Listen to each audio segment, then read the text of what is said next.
Sir sir ఎవరైతే పేర్లు మొదలిచ్చున్నారో వాళ్ళనే పిలుస్తాను. ఎవరైతే నా లిస్ట్ వచ్చిందో అంతవరకే కన్ఫైన్ అవుతాను. ధన్యవాదాలు సార్. సార్ ఇటీవల కాలంలో సంధ్యా థియేటర్ దగ్గర జరిగినటువంటి తొక్కిసలాటలో ఒక సినిమాకి సంబంధించినటువంటి ఏదో షో వేస్తే బెనిఫిట్ షో వేస్తే అక్కడ జరిగిన తొక్కిసలాటలో ఒక మహిళ చనిపోవడం జరిగింది సార్. అలాగే ఆ మహిళకు సంబంధించినటువంటి కొడుకు సావు బతుకుల మధ్య కిమ్స్ హాస్పిటల్లో కొట్టుమిట్టాడుతా ఉన్నాడు సార్. నేను నిన్న అక్కడికి వెళ్ళి ఆ అబ్బాయిని పరామర్శించడం జరిగింది సార్. అసలు ఈ బెనిఫిట్ షోల వల్ల ఈ రాష్ట్ర ప్రభుత్వానికి సార్ ఏమొస్తుందో పక్కకు పెడితే ఇటీవల కాలంలో బదనాం ఎక్కువైపోయింది సార్.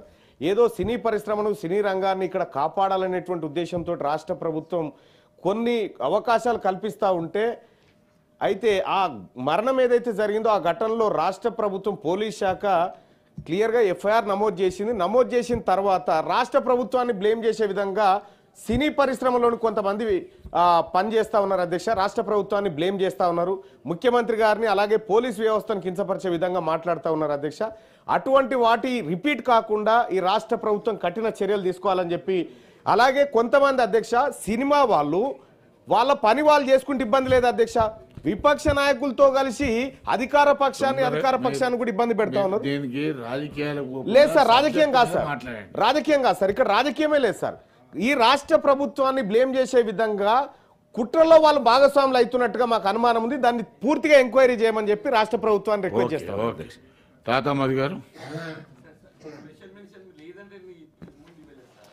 అధ్యక్ష ధన్యవాదాలు అధ్యక్ష. I will take tomorrow, no problem. మీ ద్వారా అన్న నీ దండం పెడతా, ఒక్క నిమిషం ఆగన్న ప్లీజ్.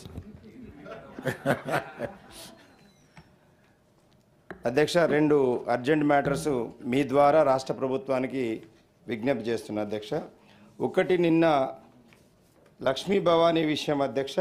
అమ్మాయి పరిస్థితి సీరియస్గా ఉంది. ఇది అమ్మాయిని కాళ్ళు ఎలుకలు గరిచింది బీసీ గురుకుల పాఠశాలలో. ఆ అమ్మాయి ఖమ్మం మమతా మెడికల్ కళాశాలలో ఇప్పుడు చికిత్స పొందుతుంది.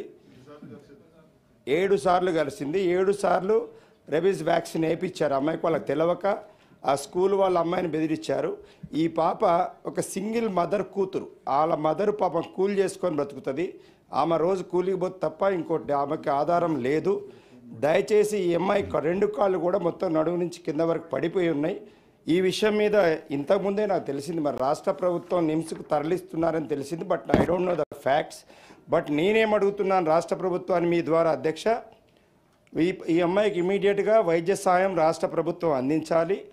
2, ఆ కుటుంబాన్ని ఆదుకోవాలి. ఆ అమ్మాయికి అయ్యేటువంటి ఖర్చులన్నీ భరిస్తూ ఆ అమ్మాయికి ఆ కుటుంబానికి ఏదో ఒకటి మీరు, ఎందుకంటే ఎవరు లేరు ఆ కుటుంబానికి, ఉద్యోగం కానీ ఎలాంటిది ఇవ్వాలని నేను మీ ద్వారా రాష్ట్ర ప్రభుత్వానికి విజ్ఞప్తి చేస్తున్నా. అదే సందర్భంలో ఇలాంటి పరిస్థితులు ఇతర స్కూల్స్లో ఏమైనా ఉంటే దయచేసి వాటిని కూడా రాష్ట్ర ప్రభుత్వం ఇమీడియట్గా జాగ్రత్తలు తీసుకోవాలని మీ ద్వారా కోరుతున్నా. 2వ అంశము పీజీ మెడికల్ కౌన్సిలింగ్ సంబంధించి అధ్యక్ష. దీనికి ఏంటంటే రాష్ట్ర ప్రభుత్వం జూన్లో ఒక జీవో తీసుకొచ్చింది.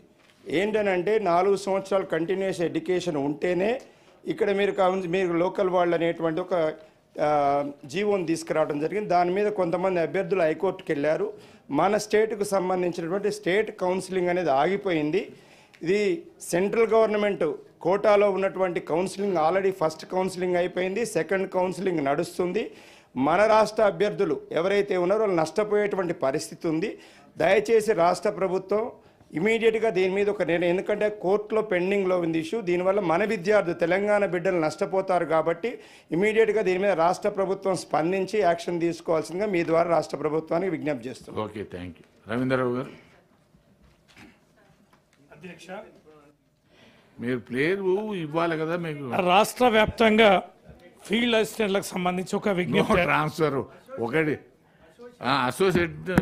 ఓకే అధ్యక్ష, రాష్ట్ర వ్యాప్తంగా ఫీల్డ్ అసిస్టెంట్లకు సంబంధించి ఒక విజ్ఞప్తి అధ్యక్ష. వారికి కేవలం 11,600 వేతనం ఉంది. 8,000 మంది పైన ఉన్నారు.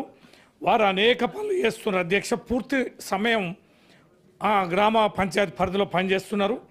ఉపాధి హామీ పనులే కాకుండా ఈ సీసీ రోడ్లకు సంబంధించి ఎన్ఆర్జీఎస్ వర్క్స్ కానీ, నర్సరీ చెట్ల పెంపకం సంబంధించి కూడా పనులు చేస్తున్నారు. ఇదివరకు ఒక గ్రామ పంచాయతీ ఉండే, ఇప్పుడు ఉదాహరణకి మా మండలంలో జిఆర్ఎం అనే గ్రామం 4 గ్రామ పంచాయతీలు అయినాయి అధ్యక్ష. 4 గ్రామ పంచాయతీలు కూడా ఒకడే ఫీల్డ్ అసిస్టెంట్ ఉన్నారు. కనుక ఇక ఉద్యమం చేసి దీక్షలు చేసి రోడ్ల మీద కూర్చుంటేనే జీతాలు పెంచుతామనేది కాకుండా ప్రభుత్వం దృష్టికి వారందరూ విజ్ఞప్తి చేస్తున్నారు కాబట్టి దీన్ని కొంచెం తీవ్రంగా పరిగణించి అత్యంత తక్కువ వేతనంతో చాలా కాలం నుంచి గత 18 సంవత్సరాల నుంచి పనిచేస్తున్న వీరిని ఆదుకోవాల్సిందిగా మీ ద్వారా ప్రభుత్వానికి విజ్ఞప్తి చేస్తున్నారు. Okay, thank you. Amir Ali Khan గారు.